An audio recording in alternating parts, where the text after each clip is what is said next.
that they can come up with any number of technologies to stay ahead of the game. And they have the big public relations money to say, oh, we'll feed the world. Oh, and we have enough acreage or, you know, the higher yielding crops to also produce biofuels. Or, but I think that in terms of proactive strategy, it's organic farmers and people who are supporting organic farming that are, you know, really working in a concrete and long-term way to stop this, you know, control that Monsanto and other corporations have. So I think that's definitely part of it. And then the investment that we make in our democracy to change the regulation. And I know it's a long-term fight and it's not for everyone, that type of, you know, policy work or, you know, really investing in democracy that way. But we have, you know, vibrant communities of farmers and people coming together like in this community, but also nationally and internationally, you know, people are working really strongly to stop genetic engineering and to support a different model of agriculture.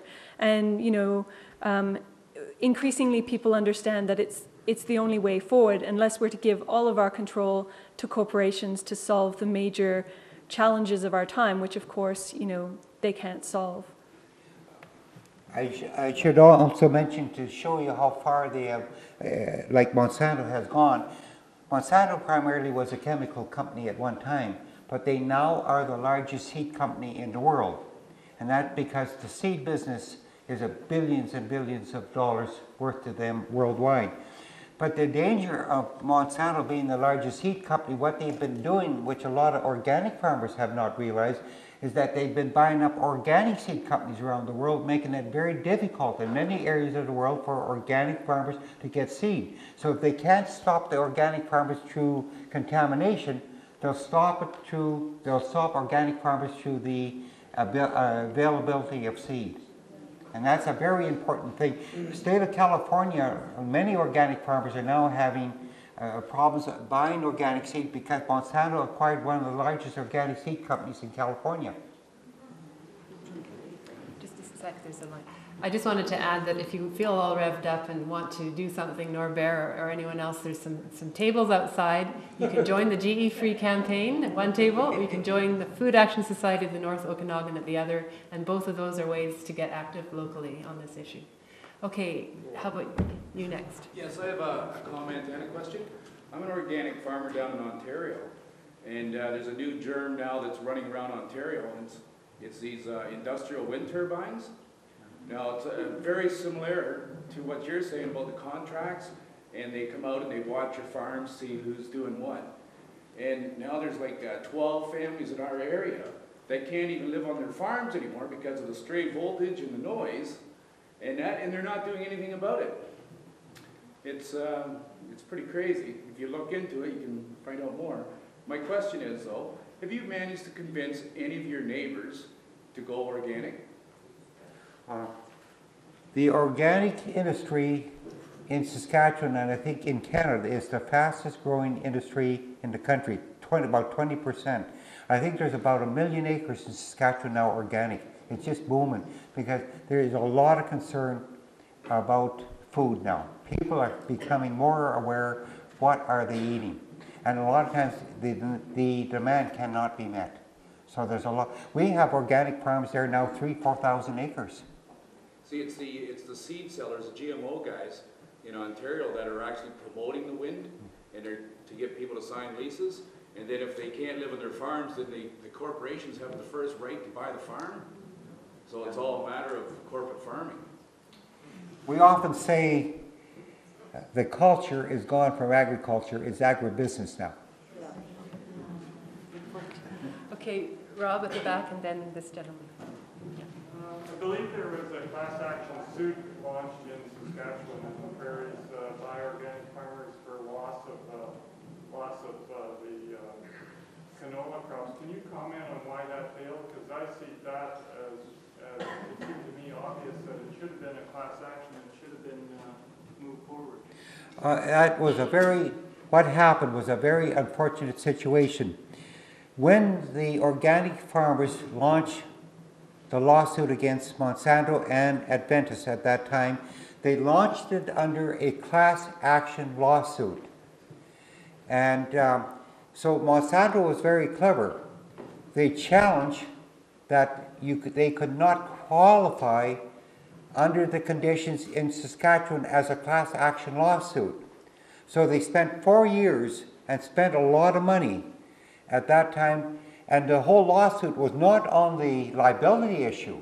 It was on whether they qualified as a class action lawsuit. And they lost. The lady judge ruled against them because there's 5 major, under law, 5 major points that they have to be right. And they only qualified about 2. So they lost the case, and then they appealed it again under the class action, and they lost that too. So that ended in January of last year. And I had mentioned to them many, many times, I had talks with SOD, Saskatchewan Organic Directorate, to have 1 or 2 of the members go under the liability issue themselves individually and forget about the class action. But now, with Louise and I winning our case, they can go ahead now under individually. But the class action they lost. They spent about $400,000 for 5 years. Okay, we're going to take 2 more questions. So, yes, from you, and then from you. Has the court determined that Monsanto is liable for contamination? If I'm an organic farmer and I'm contaminated, has the court determined that they're liable for not only removing the contamination, but for my loss of profits? Okay, we could have, when Louise and I took Monsanto to court for the contamination, we only went for the contamination removal. We could have went back then for the loss of our ability to seed mustard in that field next year, but that would have been another case. But we were satisfied just to get them ready on the issue. We wanted to keep it as simple as possible, liable for the contamination cleanup. But I think that opens up and sets, that'll be all legal issues down the road. It opens the door. If they are liable for the contamination cleanup, then there'll also be a liability issue. Great work for lawyers. The whole GMO issue is great for lawyers. My brother's a lawyer also. But just to say, like, when it comes to Percy's case and other cases, there's the lawyers working, you know, on the side of looking for liability have given a lot of pro bono time, you know, like there's some really good work that's been done, like, across the continent, yeah. Okay, yes. Well, mine's not so much a question here, but I see some huge connections for what Percy has gone through. In the last 6 months, maybe I have investigated something called Codex Alimentarius. And it is a UN-connected group, along with the World Trade Organization. And Codex is supposed to standardize our food around the world. And the World Trade Organization basically is supposed to enforce that, to see that it happens. Now, Percy is saying that GMOs are being kept out of the European Union, but the European Union is paying huge fines to Canada and the U.S. because we have basically accepted genetically modified foods, and they are trying to withstand it. Now, it's Lucy, is it? Okay. You said there was a card here that we can send off to stop genetically modifieds, and I would suggest that you grab as many as you can and send them to your minister or whoever in Parliament to stop that, because if we accept genetically modified foods, they are going to continue fining the European Union until they concede, and they will have to take it. Right now, they're the holdouts. And if we can hold out here now, too, we're going to be backing them and supporting them and supporting the farmers in both around the world. Well, that's a great last comment because, of course, it's great to end with the appeal for action.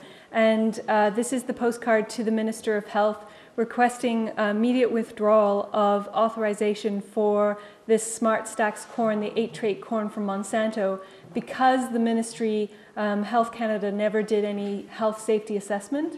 And as a matter of fact, the comment about Codex is also relevant because